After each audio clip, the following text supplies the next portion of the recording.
Hello and welcome to the path of study. Friends, NCERT science की श्रृंखला में आज हम क्लास 7th के चैप्टर नंबर 1 को देखने वाले हैं, जिसका नाम है पादपों में पोषण। ठीक है, प्लांट्स में न्यूट्रिशन उनको कैसे मिलता है, तो इस चैप्टर में हम इसको डिस्कस करने वाले हैं। कक्षा 6 में आप पढ़ चुके हैं कि सभी जीवों के लिए भोजन आवश्यक है।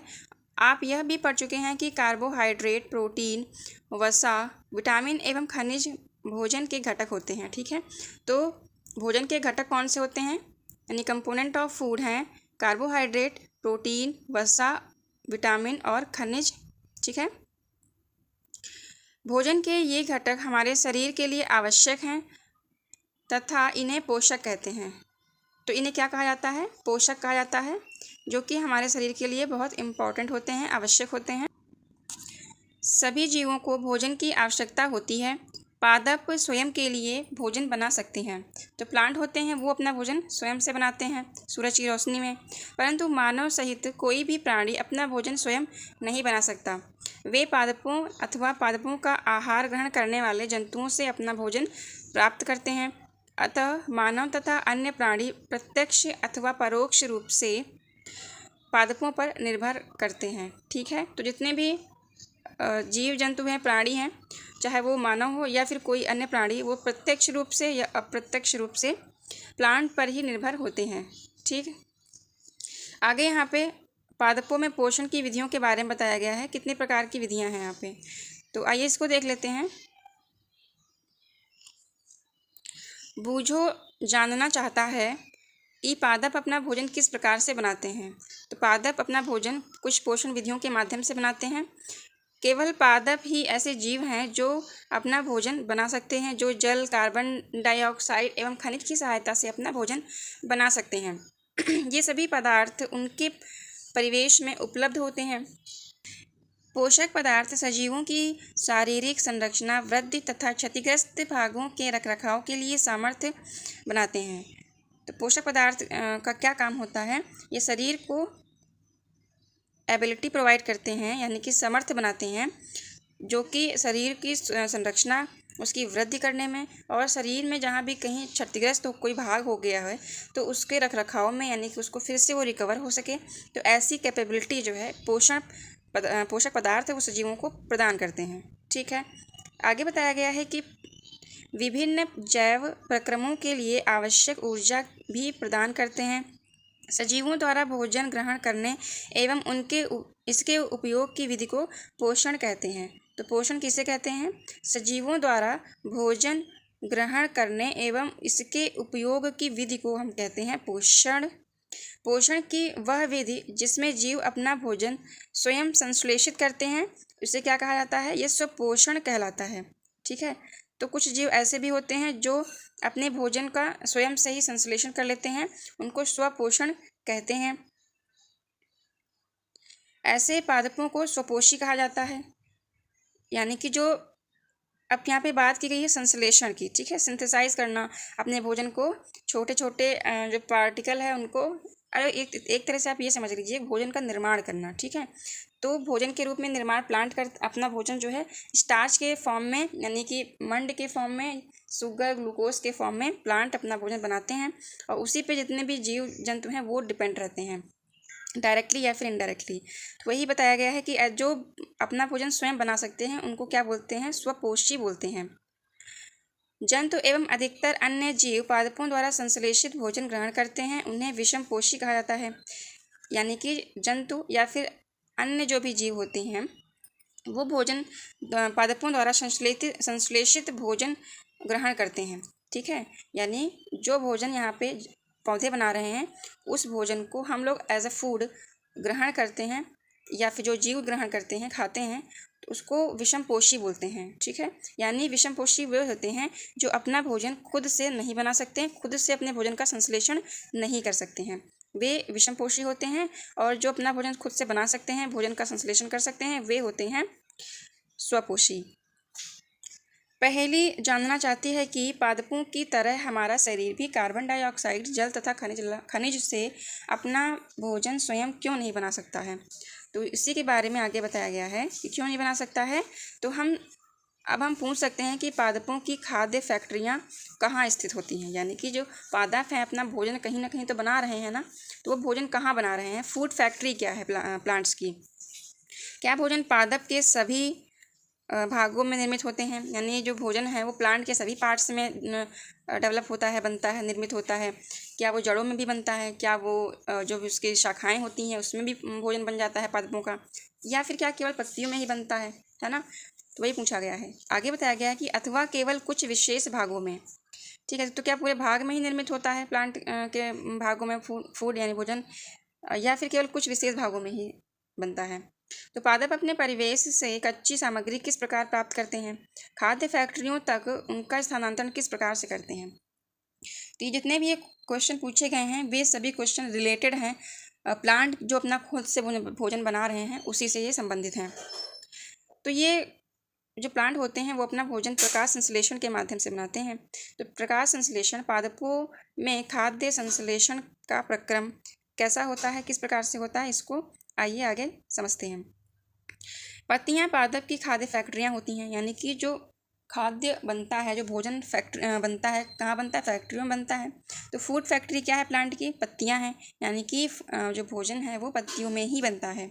अतः सभी कच्चे पदार्थ पत्तियों तक पहुँचने चाहिए। तो जितने भी कच्चे पदार्थ होते हैं जैसे कार्बन डाइऑक्साइड है, जल है, खनिज लवण है, सूर्य की रोशनी है, ये सभी चीज़ें जो हैं पत्तियों तक पहुँचेगी, उसके बाद में ही पत्तियाँ जो है भोजन का निर्माण करेंगी। तो इसी के लिए जो है मृदा में उपस्थित जल तथा खनिज लवण जड़ यानी मूल द्वारा अवशोषित किए जाते हैं। तो जो जड़ का काम होता है वो क्या काम होता है, ज़मीन से जो है जड़ें जल को अवशोषित करती हैं, खनिज लवणों को अवशोषित करती हैं, और वो कहाँ जाता है, सीधे फिर अवशोषित करके पत्तियों तक पहुँचाती हैं। किसके माध्यम से, तो तने के माध्यम से पत्तियों तक पहुँचाए जाते हैं। पत्ती की सतह पर उपस्थित सूक्ष्म रंध्रों द्वारा वायु में उपस्थित कार्बन डाइऑक्साइड प्रवेश करती है। अब कार्बन डाइऑक्साइड कहाँ से पत्तियों में प्रवेश करती है, तो उसमें सूक्ष्म रंध्र होते हैं, जिसकी वहीं की सतह जो होती है, पत्ती की सतह पर सूक्ष्म छोटे छोटे जो है रंध्र उपस्थित होते हैं, उसी से वायु अंदर जाती है और उसके साथ में कार्बन डाइऑक्साइड प्रवेश करती है। तो यह रंध्र द्वार कोशिकाओं द्वारा घिरे होते हैं, ऐसे छिद्रों को रंध्र कहते हैं। जल एवं खनिज वाहिकाओं द्वारा पत्तियों तक पहुँचाए जाते हैं। ये वाहिकाएं नली के समान होती हैं तथा जड़, तना, शाखाओं एवं पत्तियों तक फैली होती हैं। पोषकों की पत्तियों तक पहुँचने के लिए ये वाहिकाएं एक सतत मार्ग बनाती हैं। पादपों में पदार्थों के परिवहन के विषय में आप अध्याय 7 में पढ़ेंगे। ठीक है, तो पौधों में किस प्रकार से पदार्थों का परिवहन होता है। ठीक है, यानी कि जो पौधों में जो जितने भी पदार्थ हैं भोजन बनाने के लिए, खाद्य बनाने के लिए, वो किस प्रकार से ट्रांसपोर्ट करता है प्लांट पत्तियों तक, इस पूरी प्रोसेस को हम चैप्टर नंबर 7 में आगे पढ़ेंगे। फिलहाल के लिए आप यहाँ पे इतना समझ लीजिए कि जो जल है, खनिज लवण है, ये वाहिकाओं द्वारा पत्तियों तक पहुँचाए जाते हैं। जैसे कि हमारे शरीर में क्या होती हैं, नर्व्स होती हैं, वेन्स होती हैं। ठीक है, तो नर्व्स और वेन जो होती हैं, जो नसें होती हैं, वो ब्लड को पूरे अंग में लाने और ले जाने का काम करती हैं। ठीक है, वैसे ही जो प्लांट होते हैं उसमें खनिज लवण और जो जल होता है उसको ले जाने का काम भी वाहिकाएं करती हैं। तो वाहिकाएं एक नली के समान उनकी संरचना होती है, जो कि पूरे प्लांट में फैली होती हैं, जड़ से लेके तना, शाखा, पत्तियों तक जो है ये फैली होती हैं। ठीक है, आगे बताया गया है कि नीचे देख लेते हैं यहाँ पे, पत्तियों में एक हरा वर्णक होता है जिसे क्लोरोफिल कहते हैं। ठीक है, तो पत्तियों में हरा रंग पाया जाता है जिसे क्लोरोफिल कहा जाता है। और क्लोरोफिल क्या करता है, ये सूर्य के प्रकाश की ऊर्जा का संग्रहण करने में पत्ती की सहायता करता है। इस ऊर्जा का उपयोग जल एवं कार्बन डाइऑक्साइड से खाद्य संश्लेषण में होता है। तो जो क्लोरोफिल है वो सूर्य की रोशनी को ट्रैप कर लेता है। ठीक है, क्या कर लेता है, संग्रह कर लेता है पत्ती में एक ऊर्जा के फॉर्म में। ठीक है, एक एनर्जी के फॉर्म में उसको स्टोर कर लेता है। यानी कि जो लाइट एनर्जी है उसको केमिकल एनर्जी में कन्वर्ट करके एक ऊर्जा के फॉर्म में उसको संग्रहण कर लेता है, और यही जो ऊर्जा होती है वो खाद्य जो संश्लेषण जब होता है उसमें ये हेल्प करता है। तो इसी ऊर्जा का उपयोग कब किया जाता है?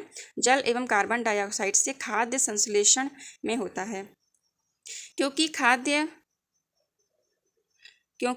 खाद्य संश्लेषण सूर्य के प्रकाश की उपस्थिति में होता है, इसीलिए इसे प्रकाश संश्लेषण कहते हैं। ठीक है, तो भोजन का संश्लेषण सूर्य की उपस्थिति में होता है, तो इसीलिए इसे क्या कहा जाता है? प्रकाश संश्लेषण। इस पूरी प्रक्रिया को, इस पूरे प्रक्रम को हम प्रकाश संश्लेषण कहते हैं। प्रकाश संश्लेषण के माध्यम से ही जो पौधे होते हैं वो अपना भोजन बना पाते हैं। अतः हमने देखा कि क्लोरोफिल सूर्य का प्रकाश, कार्बन डाइऑक्साइड तथा जल प्रकाश संश्लेषण के लिए आवश्यक है। इस पृथ्वी पर यह एक अद्वितीय प्रक्रम है। पत्तियों द्वारा सौर ऊर्जा संग्रहित की जाती है।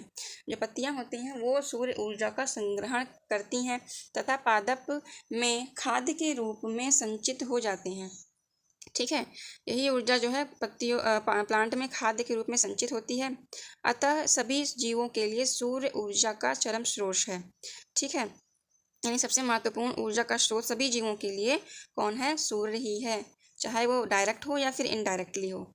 क्या आप कल्पना कर सकते हैं कि प्रकाश संश्लेषण नहीं होगा तो क्या होगा? तो प्रकाश से संश्लेषण ना होने की स्थिति में खाद्य उपलब्ध नहीं होगा, यानी सभी जीवों का अस्तित्व प्रत्यक्ष या परोक्ष रूप से पादपों द्वारा निर्मित भोजन पर निर्भर करता है। इसके अतिरिक्त सभी जीवों के लिए परम आवश्यक ऑक्सीजन भी प्रकाश संश्लेषण के दौरान निर्मित होती है। प्रकाश संश्लेषण की अनुपस्थिति में पृथ्वी पर जीवन की कल्पना करना असंभव है। प्रकाश संश्लेषण के दौरान पृथ्वी की क्लोरोफिल युक्त कोशिकाएं सूर्य के प्रकाश की उपस्थिति में कार्बन डाइऑक्साइड एवं जल से कार्बन डाइऑक्साइड का संश्लेषण करती हैं।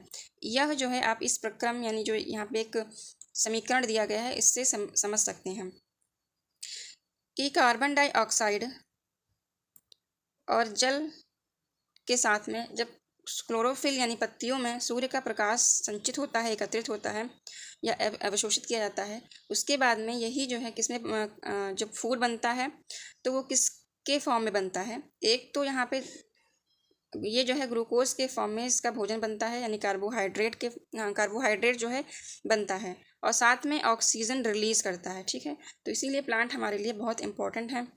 हमको सांस लेने के लिए किसकी ज़रूरत पड़ती है? ऑक्सीजन की ज़रूरत पड़ती है। और जब हम कार्बन डाइऑक्साइड को अपने शरीर से बाहर निकालते हैं, सांस जब छोड़ते हैं, तो उसी कार्बन डाइऑक्साइड को प्लांट क्या करते हैं? एब्जॉर्ब करते हैं और फिर भोजन बनाते हैं। तो इस प्रक्रम में ऑक्सीजन निर्मुक्त होती है। ठीक है, ऑक्सीजन क्या होती है? रिलीज होती है।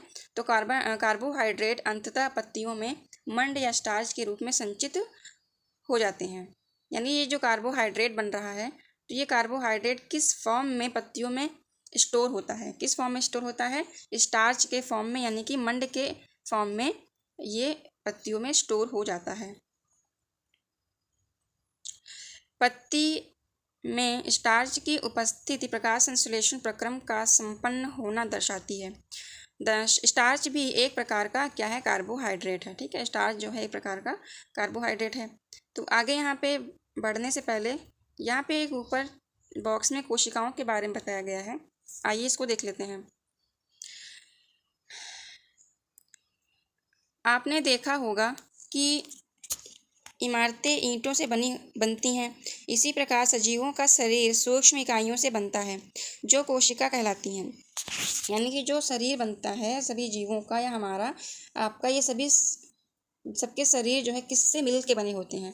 तो ये सभी जो है सेल से मिल के बने होते हैं, यानी कि कोशिकाओं से मिल के बने होते हैं। छोटी छोटी कोशिकाएं होती हैं, ये सभी आपस में मिल के ऊतक का निर्माण करती हैं, टिश्यू का निर्माण करती हैं, और इन्हीं टिश्यू से फिर हमारे शरीर के अंगों का निर्माण होता है, उसके बाद में पूरे शरीर का ही निर्माण होता है।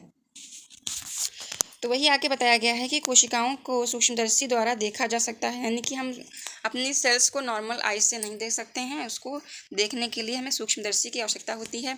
कुछ जीव मात्र एक कोशिका के बने होते हैं, यानी बहुत से हमारे पूरी पृथ्वी पर बहुत से ऐसे जीव भी हैं जो कि केवल एक सिंगल सेल से बने होते हैं। कोशिका एक पतली बाह्य संरचना द्वारा घिरी होती है जिसे कोशिका झिल्ली कहते हैं।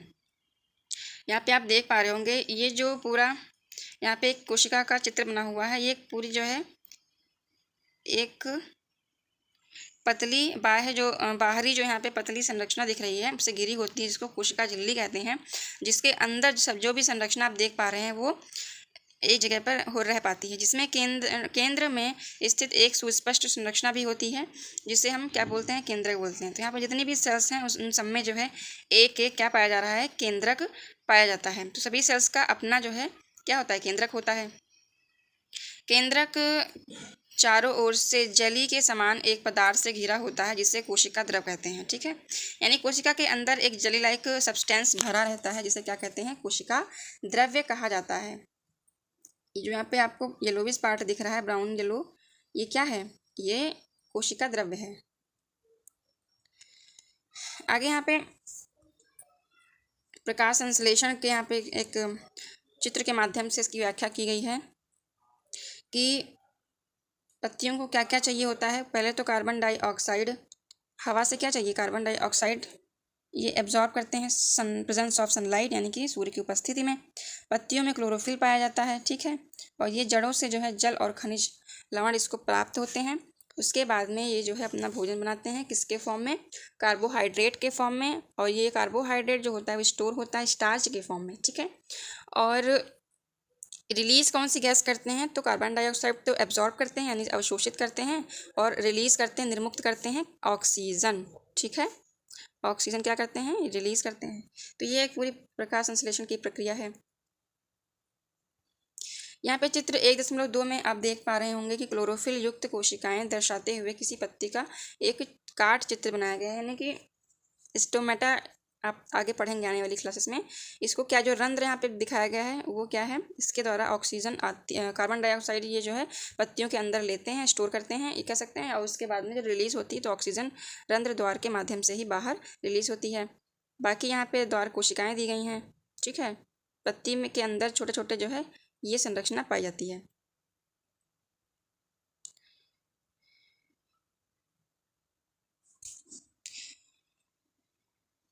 पत्ती के अतिरिक्त पादपों के दूसरे हरे भाग जैसे कि हरे तने, हरी शाखाओं में भी प्रकाश संश्लेषण होता है।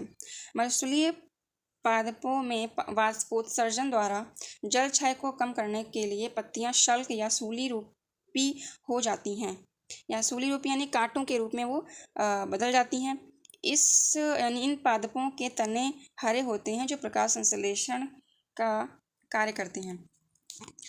यानी कि जो भी मरुस्थलीय इलाकों में जो प्लांट्स पाए जा रहे होते हैं वो, जैसे कि एग्जांपल के लिए नागफनी है, कैक्टस है, तो ये सभी काफ़ी नुकीले होते हैं। तो उनमें पत्तियां आप नॉर्मली जिस प्रकार से आप अपने आसपास पत्तियां देखते हैं, उन पौधों में वैसी पत्तियां नहीं होती हैं। उनकी जो पत्तियां होती हैं वो कांटों के रूप में तब्दील हो गई होती हैं। जो आप कांटे देखते हैं, शूल देखते हैं, वो दरअसल जो है पत्तियों का ही एक प्रकार होता है। ठीक है, जिससे वो जो शरीर जो प्लांट बॉडी है उससे ये पानी का वाष्पोत्सर्जन कम हो सके या फिर ना के बराबर हो सके, इसीलिए जो है वो शूल या सल के रूप में परिवर्तित हो जाती हैं। और जो उसका तना होता है वो हरा होता है, जो कि प्रकाश संश्लेषण में सहायता करता है। आगे यहाँ पे एक एक्टिविटी दी गई है, इसमें बताया गया है कि एक ही प्रकार के पादपों के 2 गमले लीजिए। एक को अंधकार में यानी 72 घंटे के लिए रख दिए, यानी कि अंधेरे, जहाँ पे अंधेरा हो, प्रकाश ना पहुँच रहा वहाँ रख दें, और दूसरे को प्रकाश में रख देते हैं। तो दोनों पादपों की पत्तियों में आयोडीन परीक्षण उसी प्रकार कीजिए जैसा आपने कक्षा 6 में किया था। तो क्लास 6 में आपने आयोडीन का परीक्षण किया होगा, जिसमें जो है किसी एक खाद्य पदार्थ को लेना था। जैसे कि उदाहरण के लिए आलू को ले लेते हैं, तो आयोडीन पे आलू में जब हम आयोडीन विलियन की 2-3 बूंदे जब डाले थे तो उसका कलर कैसा परिवर्तित हो गया था, काला हो जाएगा या फिर नीला में परिवर्तित होगा कलर। तो काला या नीला अगर हो जाता है, इसका मतलब ये था कि उस पदार्थ में स्टार्च यानी जो मंड है वो उपस्थित है।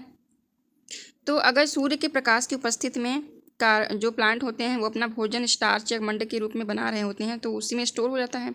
अगर हम उस एक प्लांट को धूप में रख देते हैं, एक प्लांट को अंधेरे में रख देते हैं, तो जिस प्लांट को हमने अंधेरे में रखा था उसमें तो प्रकाश संश्लेषण की प्रक्रिया ही नहीं होगी।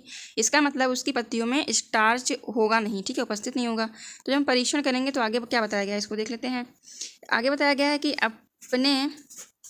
अपने अवलोकन को नोट कीजिए। अब उस गमले को जिसे आपने निकाय में रखा था 3-4 दिनों के लिए सूर्य के प्रकाश में रख दीजिए। अतः पुनः इसकी पत्तियों को आयोडीन के परीक्षण कीजिए। अपने प्रेक्षण अपनी नोटबुक में लिखें।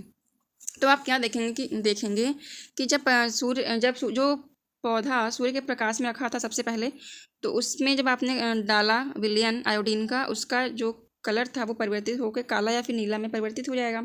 और जो अंधेरे में रखा था उसकी पत्तियों में जब आप विलयन डालेंगे तो उसमें कोई चेंज नहीं होगा, ठीक है। फिर वही जो अंधेरे में रखा हुआ प्लांट था, पौधा था, उसे अगर आप धूप में रख देते हैं 3-4 दिनों के लिए, तो उसमें क्या होगा, स्टार्च बनेगा, ठीक है, यानी प्रकाश संश्लेषण की प्रक्रिया होगी और उसके बाद में कार्बोहाइड्रेट बनेगा और वो स्टार्च के रूप में वहाँ पे एकत्रित हो जाएगा। और उस 3-4 दिनों के बाद जब आप उसी अंधेरे में रखे हुए प्लांट की पत्तियों को लेके जब उस पर आप ड्रॉप डालेंगे आयोडीन की, तो उसमें भी कलर परिवर्तित हो जाएगा, यानी कि वो भी काला नीला हो जाएगा। इससे क्या पता चलता है कि जो स्टार्च है वो पत्तियों में स्टोर हो जाता है प्रकाश संश्लेषण की प्रक्रिया के बाद में। हरी पत्तियों के अतिरिक्त अन्य वर्ण यानी रंग की पत्तियों में भी क्लोरोफिल होता है। तो आपने हरी पत्तियों के अलावा कुछ ऐसे भी पौधे देखे होंगे जिसमें पत्तियां होती हैं, पीली होती हैं, लाल भी होती हैं, ठीक है। तो वही आगे बताया गया है, परंतु इन पत्तियों में उपस्थित लाल, भूरे अथवा अन्य वर्णक क्लोरोफिल के हरे रंग का प्रक्षालन कर देते हैं, अर्थात ढक लेते हैं। जो हरा रंग होता है वो क्लोरोफिल को ढक लेता है और अपना जो रंग उसका होता है, यानी कि जो लाल रंग होता है वो भूरा रंग है या फिर अन्य कोई भी वर्णक है, वो क्लोरोफिल का जो हरा रंग होता है उसको ढक लेता है, ठीक है।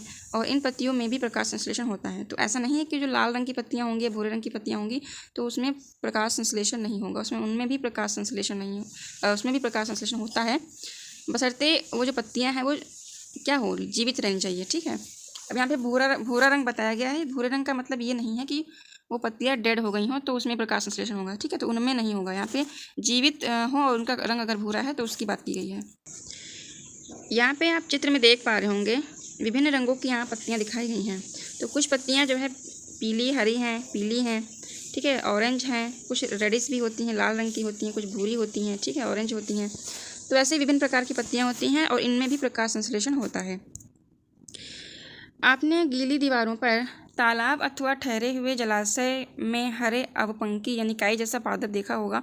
ये सामान्य जीवों की वृद्धि के कारण बनते हैं, जिन्हें क्या कहते हैं, शैवाल कहा जाता है। क्या आप कल्पना कर सकते हैं कि इनका रंग हरा क्यों होता है? जो काई होती है उनका हरा रंग क्यों होता है? इनमें क्या अगर ये हरी हो देखने में काई क्या हरी रंग की दिखती है ना, तो क्या इनमें भी क्लोरोफिल होता है जिसके कारण ये हरे दिखाई देते हैं? शैवाल भी प्रकाश संश्लेषण द्वारा अपना भोजन स्वयं बनाते हैं, ठीक है। क्लोरोफिल पाई जा रही है इसका मतलब क्या है, वो भी अपना भोजन खुद से बना सकते हैं, यानी प्रकाश संश्लेषण की प्रक्रिया शैवालों में भी होती है। आगे पादपों में कार्बोहाइड्रेट के अतिरिक्त अन्य खाद्यों का संश्लेषण की बात की गई है। तो इसको आइए हम डिटेल में थोड़ा देख लेते हैं क्या बताया गया है इसमें। अभी आपने पढ़ा कि प्रकाश संश्लेषण प्रक्रम द्वारा पादप यानी पौधे कार्बोहाइड्रेट का संश्लेषण करते हैं, ठीक है। कार्बोहाइड्रेट कार्बन, हाइड्रोजन एवं ऑक्सीजन से बनते हैं। जो कार्बोहाइड्रेट होता है वो किन किन एलिमेंट से मिलकर बना होता है? तो वो बना होता है कार्बन, हाइड्रोजन और ऑक्सीजन से मिलकर क्या बनता है, कार्बोहाइड्रेट बनता है। इनका उपयोग खाद्य के अन्य घटकों के संश्लेषण में होता है, परंतु प्रोटीन नाइट्रोजनी पदार्थ होता है। जो प्रोटीन्स होती हैं वो क्या होते हैं, नाइट्रोजनी पदार्थ होता है, जिनमें कार्बन, ऑक्सीजन एवं हाइड्रोजन के अतिरिक्त नाइट्रोजन भी उपस्थित होता है। और पादपों में नाइट्रोजन कहाँ से प्राप्त होता है? तो ये जो है वायु में क्या होता है, नाइट्रोजन गैसीय अवस्था में प्रचुर मात्रा में पाई जाती है ना, गैस में, वायु में जो नाइट्रोजन है वो गैसीय अवस्था में पाई जाती है, परंतु पादप इसका अवशोषण इसी रूप में नहीं कर सकते हैं। जैसे कि कार्बन डाइऑक्साइड को एब्जॉर्ब कर लिया डायरेक्टली लीव्स के जो उसमें रंध्र होते थे ना, लेकिन जो नाइट्रोजन गैस है हालांकि वो भी गैस की फॉर्म में ही है, लेकिन जो प्लांट की पत्तियां होती हैं वो उसको ऐसा डायरेक्टली एब्जॉर्ब नहीं कर सकती हैं। तो इसके लिए वो किसकी मदद लेते हैं प्लांट? तो मिट्टी में कुछ विशेष जीवाणु होते हैं, कुछ बैक्टीरिया होते हैं जो गैसीय नाइट्रोजन को उपयोग लायक बना देते हैं, यानी कि जो गैसीय नाइट्रोजन को उपयोगी यौगिकों में परिवर्तित कर मृदा में निर्मुक्त करते हैं। तो वो बैक्टीरिया क्या करते हैं, नाइट्रोजन को नाइट्रेट में कन्वर्ट कर देते हैं, और वो नाइट्रेट जो होता है वो प्लांट को ऐसे डायरेक्टली एब्जॉर्ब करने में आसानी होती है, और वो जो है मृदा से मिट्टी से डायरेक्टली एब्जॉर्ब कर सकते हैं।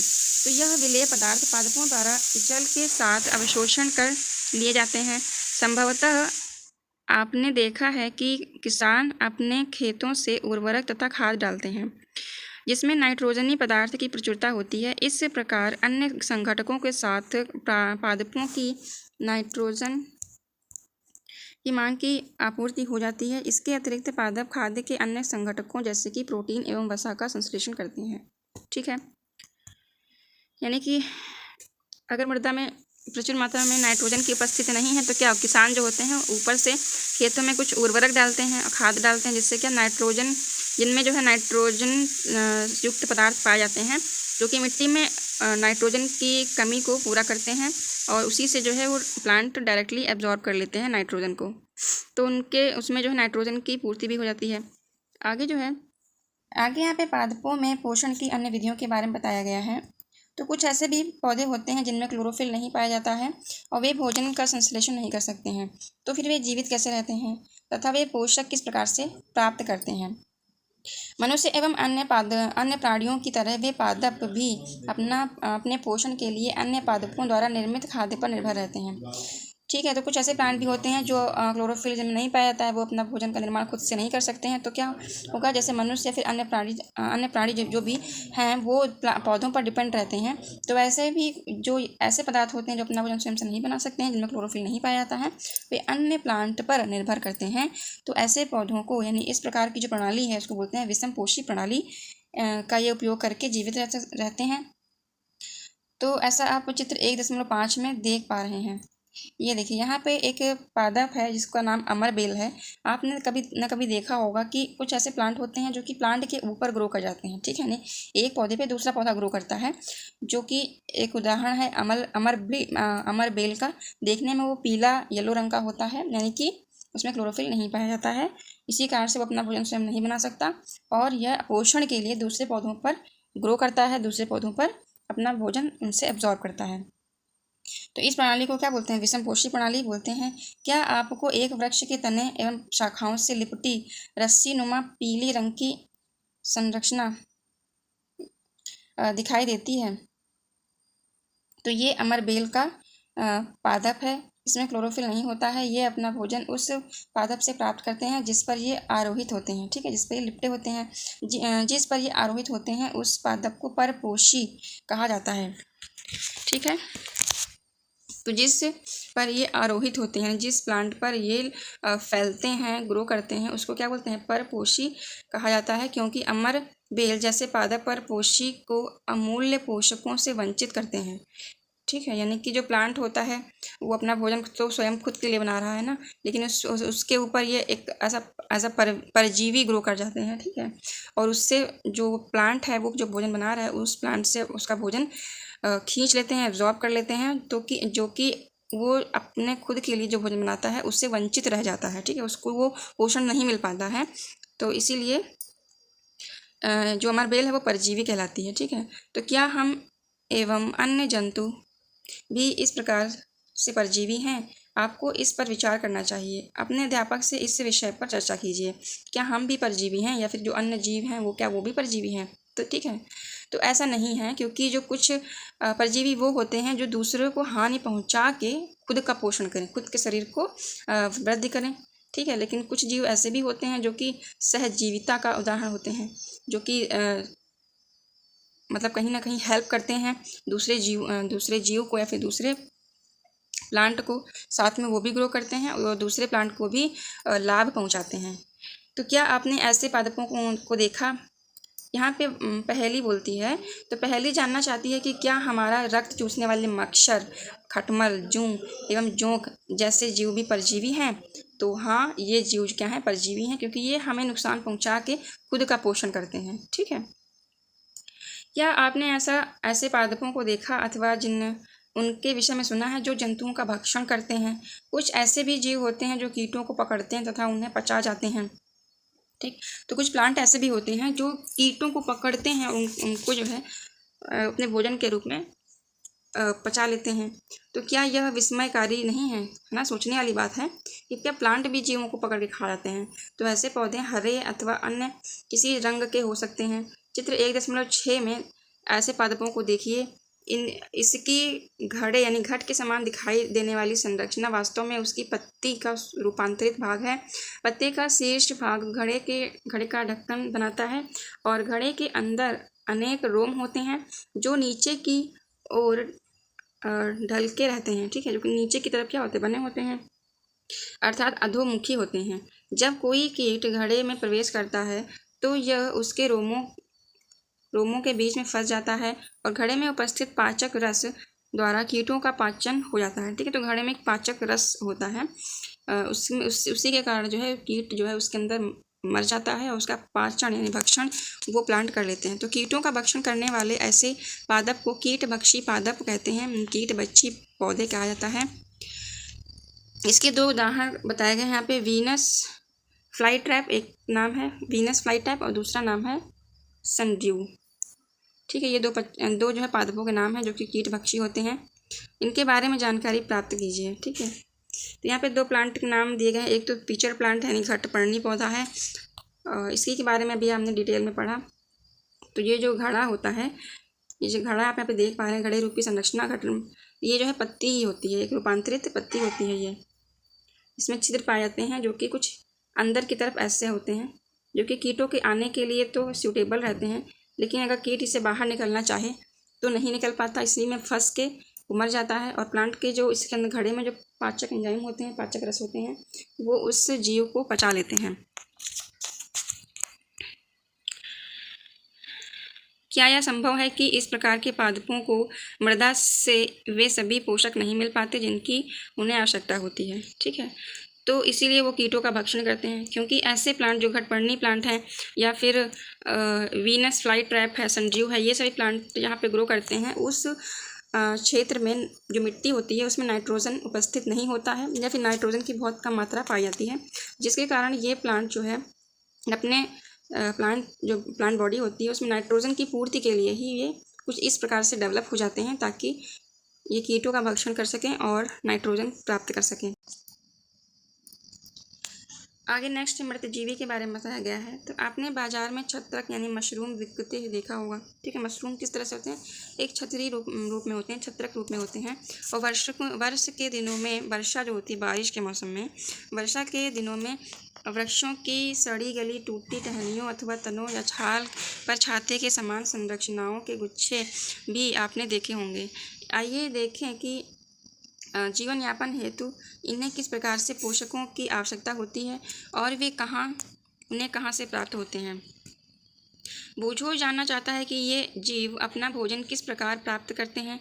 इनमें प्राणियों के समान मुख नहीं होता है, यानी कि इनमें जैसे कि हम सभी क्या करते हैं, भोजन को मुख के द्वारा खाते हैं, मुंह के द्वारा ग्रहण करते हैं, तो ऐसे प्लांट में मुख तो होता नहीं है। तो फिर ये अपना भोजन किस प्रकार से ग्रहण करते हैं। तो ये हरे पादपों के समान भी नहीं होते कि इनमें क्लोरोफिल उपस्थित होता हो और प्रकाश संश्लेषण से अपना भोजन बना सकें। तो फिर ये कैसे प्लांट ग्रो करते हैं, तो उसके बारे में यहाँ पे हम देख लेते हैं। एक क्रियाकलाप के माध्यम से समझाने की कोशिश की गई है यहाँ पे कि डबल रोटी या ब्रेड का एक टुकड़ा लेना है और इसे जल में भिगो लेना है और इसे किसी नम या उष्ण स्थान पर 2 से 3 दिनों के लिए रख देना है, अथवा उस समय पर रहने दीजिए। उसी जहाँ पे रखते हैं और कुछ 2 से 3 दिनों के लिए वहीं पे रखा रहने दीजिए जब तक कि उस पर रोएं जैसी संरचना ना दिखाई देने लग जाए, जो कि चित्र 1.8 में आप अभी यहाँ पे नीचे देखेंगे। ये धब्बे किस रंग के होते हैं। ठीक है, इसको आप जब सूक्ष्मदर्शी से देखते हैं, आवर्धन लेंस या सूक्ष्मदर्शी की सहायता से इसका अवलोकन करना, तो ये कुछ रुई के धागे से समान संरचना दिखाई देती है। यह जीव क्या होते हैं, तो इन जीवों को हम कवक कहते हैं, यानी इंग्लिश में इसको हम फंजाई कहते हैं। तो इनकी पोषण प्रणाली जो होती है वो पोषण विधि भिन्न प्रकार की होती है। ये मृत एवं विघटनकारी यानी सड़ने वाली वस्तुओं जैसे जैव पदार्थों की सतह पर कुछ पाचक रसों का स्राव करते हैं तथा उसे साधारण व विलेय के रूप में परिवर्तित कर देते हैं। तो ये जो कवक होते हैं, फंजाई होती हैं, वो सड़े गले जो पदार्थ होते हैं उसका भक्षण करते हैं। तो कैसे करते हैं उसको, तो उसमें कुछ एंजाइम रिलीज़ कर देते हैं उसी जो पदार्थ होता है उसके ऊपर, उससे वो जो होता है वो एक लिक्विड फॉर्म में धीरे धीरे कन्वर्ट होने लगता है, पाचक रस से का स्राव कर देते हैं, तो वो विलेय के रूप में बन जाता है और उसी को एज अ फूड डायरेक्टली जो कवक होते हैं वो एब्जॉर्ब कर लेते हैं।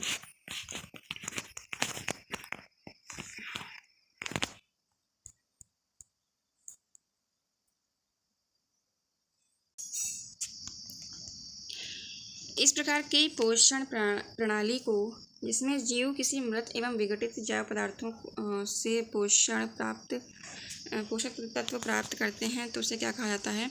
मृत जीवी पोषण कहते हैं। ठीक है, मृत जीवी पोषण प्रणाली का उपयोग करने वाले जीव मृत जीवी या मृत जीवी कहलाते हैं। ठीक है, आगे देख लेते हैं। कवक जो फंजाई है, फंजाई अचार, चमड़े, कपड़े एवं अन्य पदार्थों पर उगते हैं। ये उन पदार्थों में भी उगते हैं जो नम एवं उष्ण होते हैं।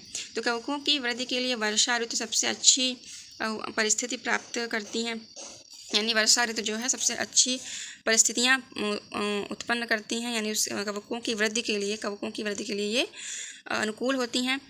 जो वर्षा ऋतु है, बरसात का मौसम है, इसी कारण वर्षा ऋतु के दौरान अनेक वस्तुएं कवकों की वृद्धि के कारण नष्ट एवं अनुपयोगी हो जाती हैं।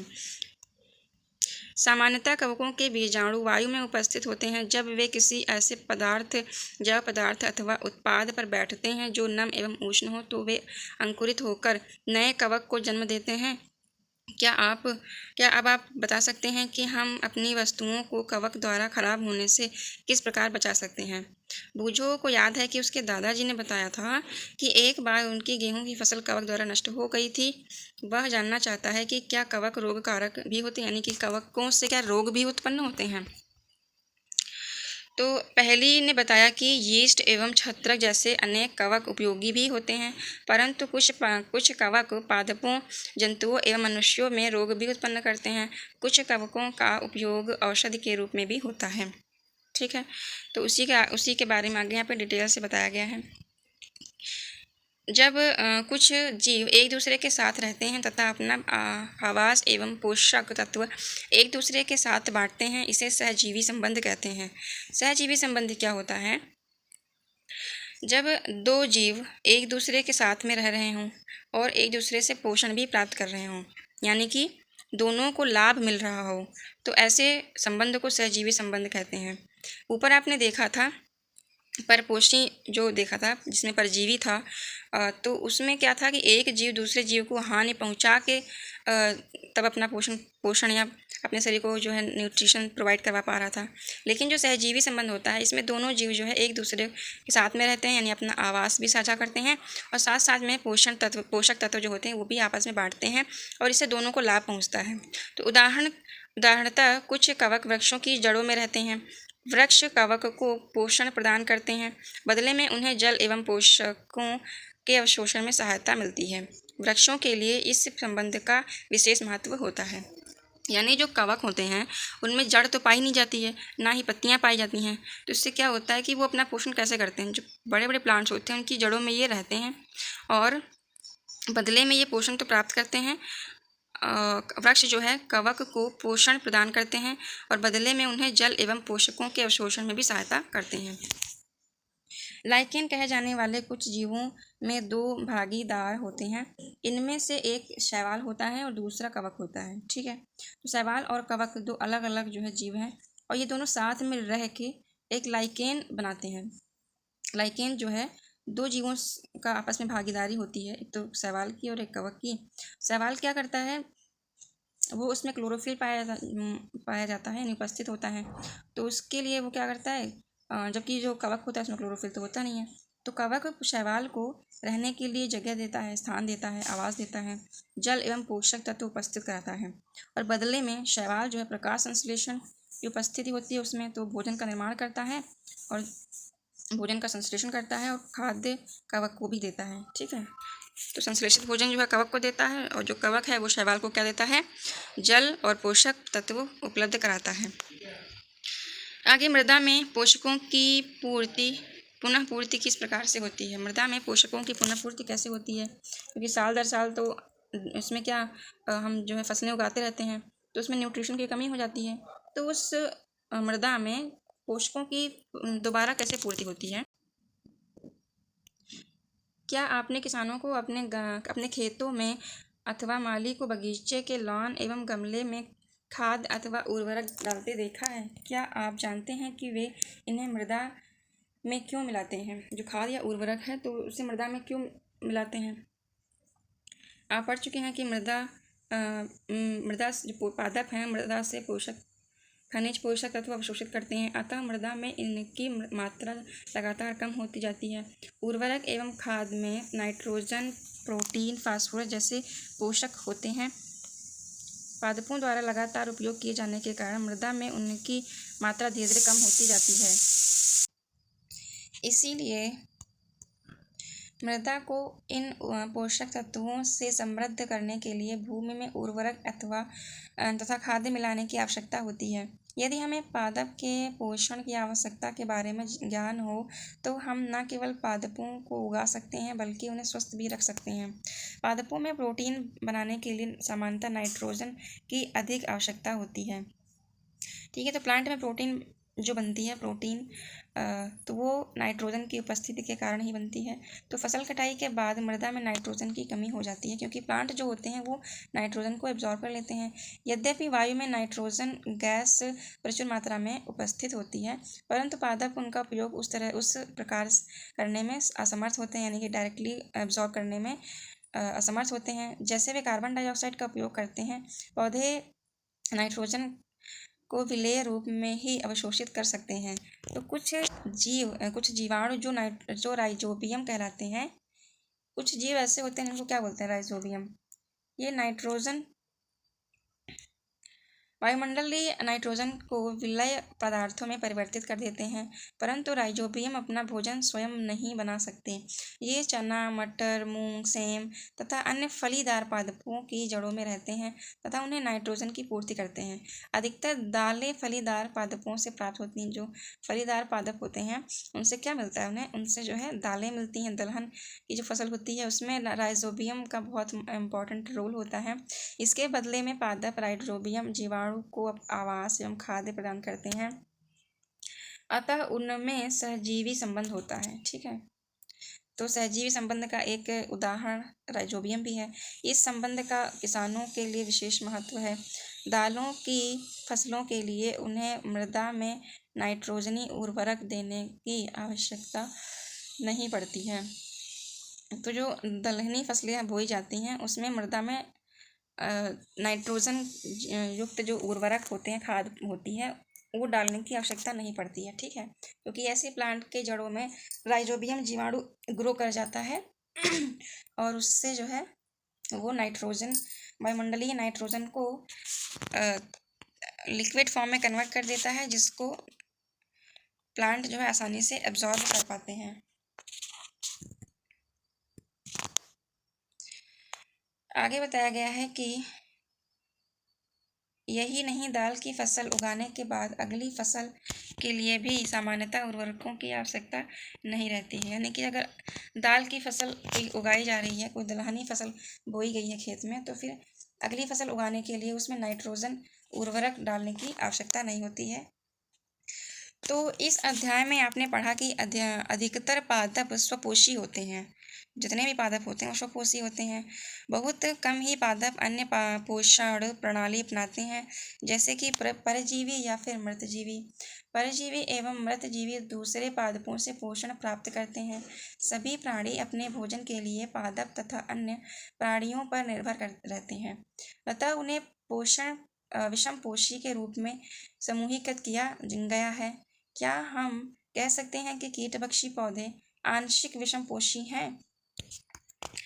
ठीक है, तो ऐसा है, हाँ, हम कह सकते हैं कि जो कीटभक्षी पौधे होते हैं वो आंशिक रूप से विषमपोषी होते हैं, क्योंकि ये नाइट्रोजन की पूर्ति के लिए कीटों का भक्षण करते हैं। इस चैप्टर का पूरा सारांश देख लेते हैं, आपने क्या क्या सीखा इस चैप्टर में।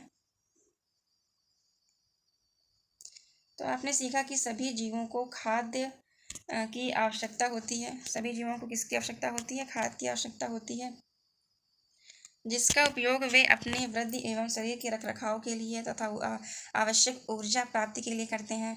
हरे पादप प्रकाश संश्लेषण प्रक्रम द्वारा अपना खाद्य स्वयं संश्लेषित करते हैं। हरे पादप कार्बन डाइऑक्साइड, जल एवं खनिज जैसे सरल रासायनिक पदार्थों का उपयोग खाद्य संश्लेषण के लिए करते हैं। प्रकाश संश्लेषण के लिए क्लोरोफिल एवं सूर्य का प्रकाश अनिवार्य रूप से आवश्यक होता है। कार्बोहाइड्रेट